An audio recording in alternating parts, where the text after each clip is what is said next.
But at a rally just a mile and a half down Pennsylvania Avenue, Donald Trump and his allies were stoking the anger of a violent mob.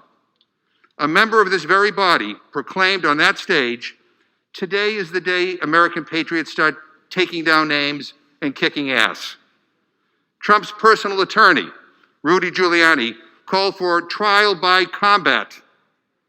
Then Donald Trump told the crowd, "We're going to have to fight much harder.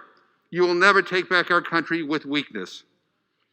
Even though, according to his own administration, that this election was the most secure in our history, Donald Trump repeated his big lie, that this election was an egregious assault on democracy. President Donald Trump is on the verge of being impeached for a second time. He faces a single charge, incitement and insurrection, after telling a mob of loyalists to, as he put it, fight like hell against election results. The subsequent attack on the U.S. Capitol turned deadly and delayed finalizing Democrat Joe Biden's election's victory. While the first impeachment of Trump in 2019 brought no Republican votes in the House, a small but significant number of lawmakers are breaking with the GOP to join Democrats.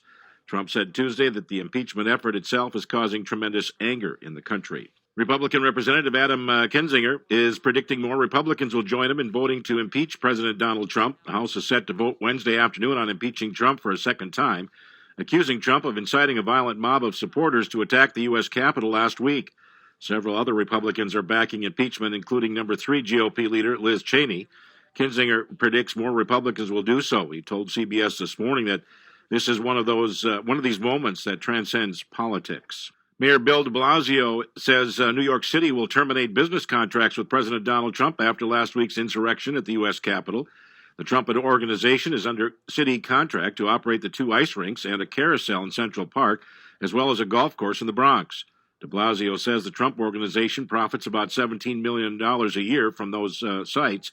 An email seeking comment was sent Wednesday to the Trump organization. It is the latest example of how the January 6th breach by violent Trump supporters is impacting the Republican president's business interests. U.S. officials say the FBI warned law enforcement agencies ahead of last week's breach of the U.S. Capitol about the potential for extremist-driven violence. That contradicts earlier statements that law enforcement agencies were caught off guard by the assault by supporters of President Donald Trump.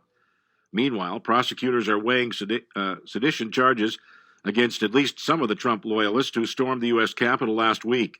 The acting U.S. Attorney in Washington, Michael Sherwin, says trespassing and other misdemeanor counts against some of the dozens arrested so far may still be upgraded to sedition.